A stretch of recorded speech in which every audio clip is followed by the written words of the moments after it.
रक्षा कीजिए, रक्षा कीजिए।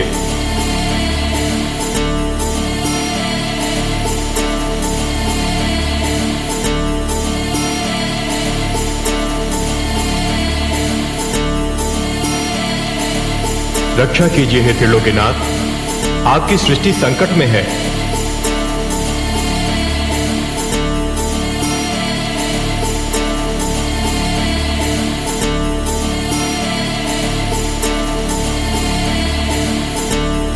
हे विश्वेश्वर, सागर मंथन से जीवनदायक अमृत के स्थान पर प्राणघातक विष निकला है। सृष्टि में हाहाकार मचा है।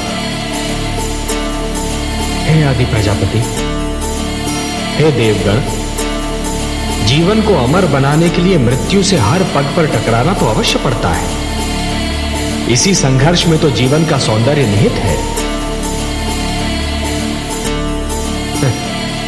जब शिशु माता के गर्भ में होता है तो उसे हर क्षण मृत्यु से संघर्ष करना पड़ता है। शिशु के जन्म से पूर्व माता भी जीवन और मृत्यु के इसी संघर्ष का अनुभव करती है। परंतु जैसे ही शिशु का जन्म होता है, समस्त सृष्टि मुस्कुराती है।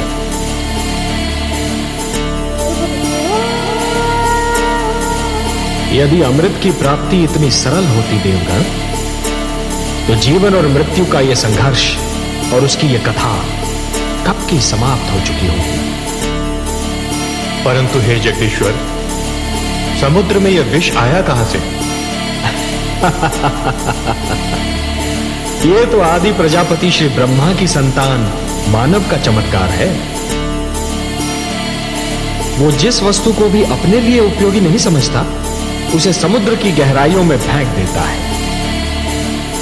वो ये नहीं सोचता कि जो वस्तु उसके लिए हानिकारक है, वो समुद्र के प्राणियों के लिए भी हानिकारक होगी।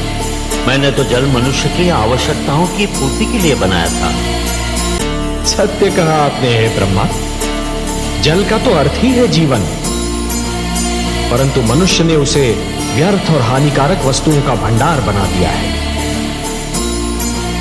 उसी प्रदूषण ने बढ़ते बढ़ते विष का रूप धारण कर लिया है। उसे एक न एक दिन समुद्र के गर्भ से बाहर तो आना ही था।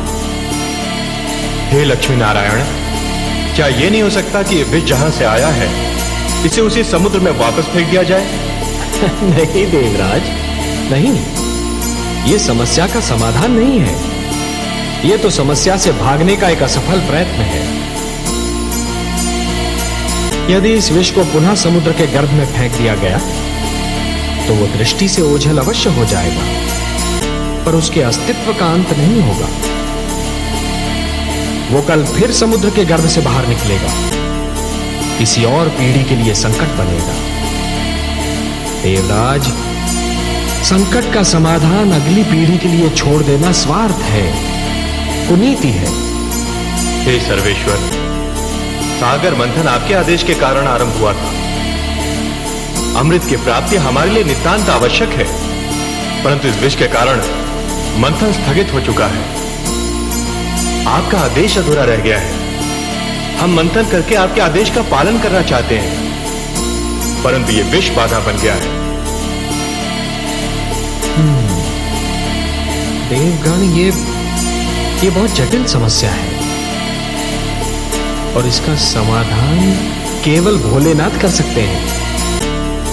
मैं देख रहा हूं कि इस संकट का निवारण केवल उन्हीं के पास है। चलिए, मैं भी आप सबके साथ उनकी सेवा में चलता हूं।